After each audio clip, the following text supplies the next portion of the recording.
adjoining farm, so it's also off the Cavendishes, Lord and Lady Cavendish of Holker Hall.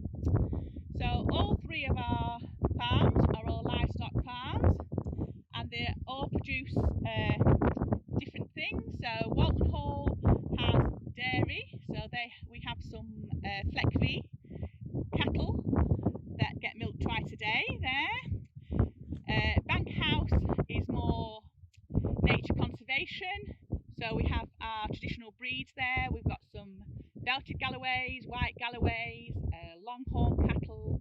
These are also grazed on conservation grazing within the Morecambe Bay area and on Holker Estate. And then Low Bankside Farm, which is, as I said, is where we are today, has our suckler cows and calves and sheep.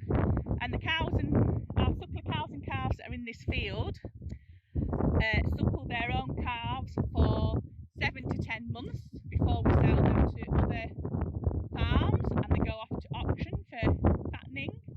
We breed our own replacement heifers and they join the herd.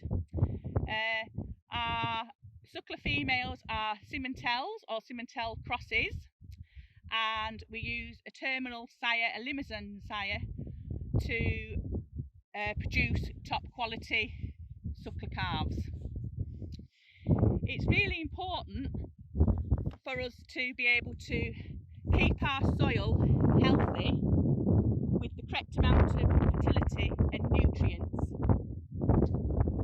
It's very important that we have the correct amount of nutrients in the soil so that we can produce the grass which the cattle eat grazing, and these suckler cows during the summer, this is what they rely on to graze. But this grass is very versatile, and we can turn this into different things. Turn it into haylage. This is grass when it's cut but not fully dried out, so this is fed to the cattle in the winter. And this is stored, this is wrapped in black plastic, which then prevents it from going off. Or an alternative is, if you get it really dry, then we have the hay. So hay is fully dried grass. There'll be all sorts in there. Fully dried grass, which is also fed to the cows in the winter. So all our suckler cows' diet is based solely on forage, grass during the summer, haylage and hay during the winter. And our suckler calves, their diet is actually supplemented with concentrate feed. This is concentrate feed, animal feed, much talked about in the press negatively because of the amount of soya that is in it. So because it's well documented, I'd just like maybe ask a question as to what percentage of soya do you think is in this animal feed that we feed to our suckler calves? You want to put your things on comments, and then we'll reveal the percentage at the end when we're finished. So for us to produce the grass, this is where we get really scientific. For us to produce the grass, we need the nutrients, we need the manure. This is 100% natural, nothing added, nothing taken away. This is cattle slurry, a mixture of cattle dung and urine mixed together. We don't use too much of it in this state because our cattle in the winter, our beef cattle particularly, are bedded on straw. So we buy the straw, we put the straw, the cows lie on the straw, and then you mix the straw. This is where it's very scientific. Mix the slurry with the straw, give it a bit of time, and we'll produce this.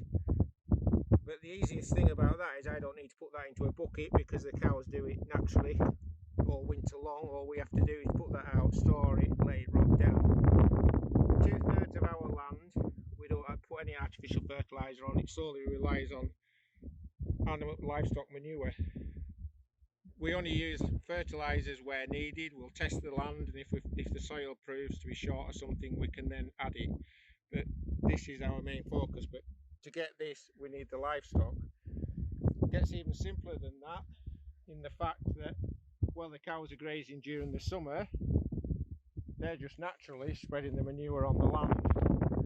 We don't need to store it, we don't need to spread it, they do that themselves. but you can see the importance of it. The dark greenery areas are where the cows will have either weed or pooed, and then the lighter areas are where that hasn't had any manure. So without any fertility, without adding anything, we're not going to grow the same amount of grass. So you see the cows there really enjoy it, all the natural cycle. Cow there putting fertility back into the soil. We have full traceability of our livestock, and as well as having a paper copy, which and each cattle has its own individual passport, they are double tagged with the same number, and that number appears on the passport. So wherever they go, the passport goes with them. So you get a full history of that cattle, of all the holdings it's been on, if it's been to the auction mart, if it's been to any shows. But also, Martin has all the cow numbers and the information on his phone. Yes, this might just sound a little bit sad having a load of cow numbers on my telephone, but anyhow, so this cow is 449, so we key in 449. 449 is there, which is a Simmental cross. Simmental cross, so she's 6.5 years old, been on the holding all her life.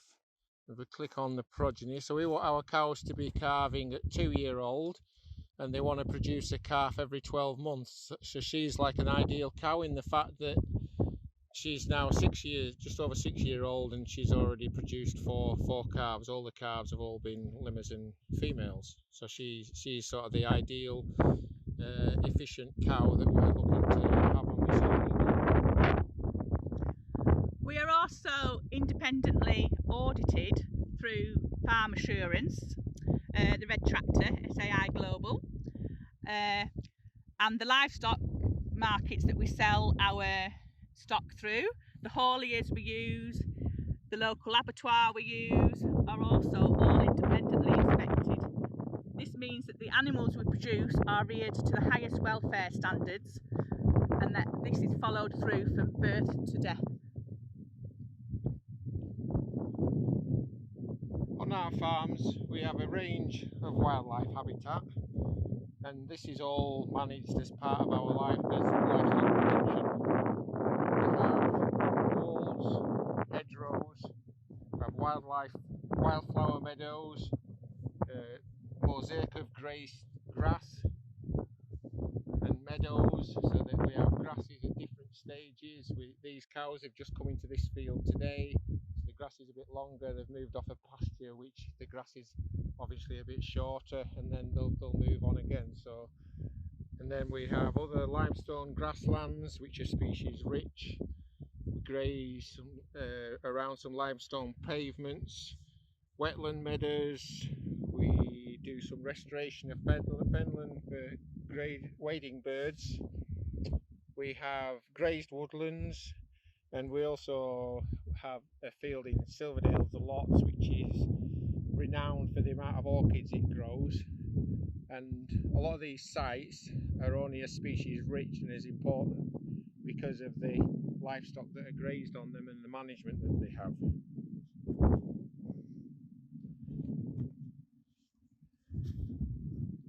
So now, if you think of each cow and calf that's in this field as if it's a business that is directly linked to us, then there are so many. We just quickly had a quick think about it and wrote a few down, and the ones that we came up with were schools, doctors, vets, feed merchants, hauliers, auction marts, contractors, tyre repairs, garages, goes on and on and on the list. And I should know this as I pay all the bills.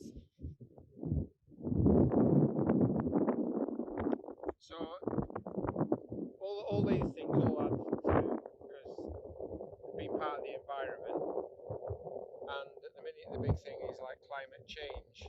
So as well as farmers producing top quality food, we also have to be environmentalists. So steps we're taking are genetics of our livestock. We weigh our calves and we only keep the most efficient ones and the ones that are growing the best. And over the last 10 years, we have now actually got cattle that will produce the first calf 33% sooner than what they were doing, and calves that actually grow 30% faster, which means we are using natural resources more efficiently.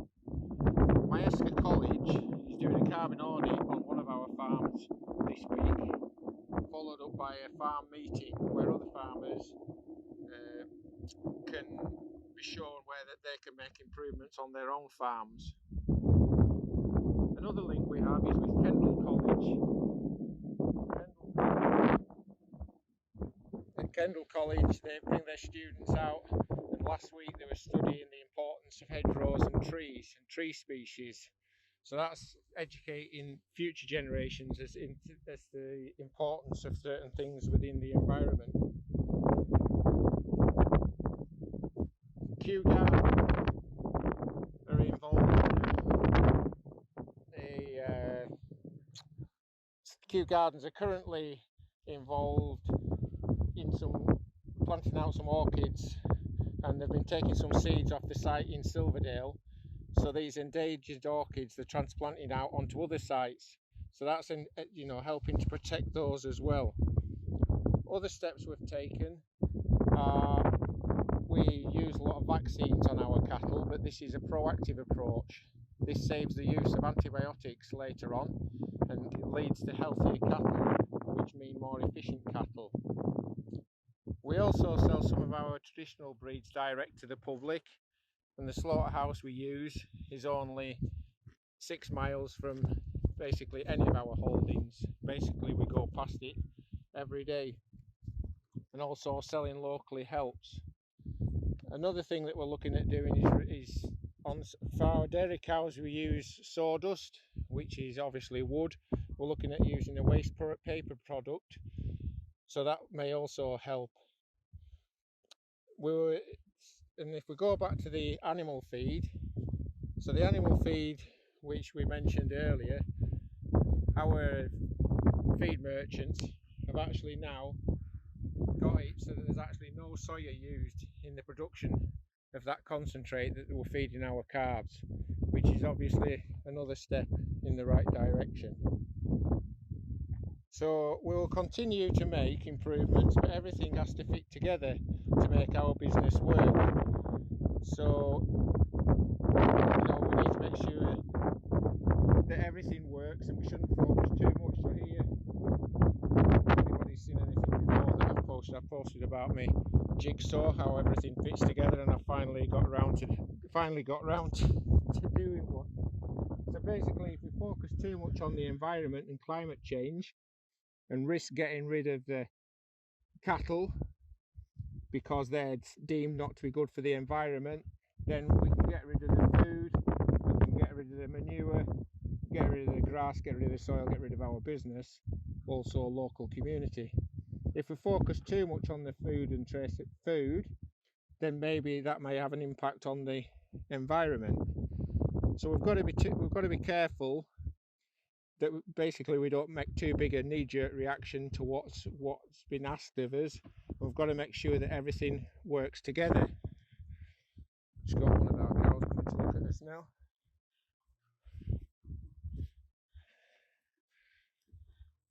So yeah, that was supposed to be saved for winter, was that feed.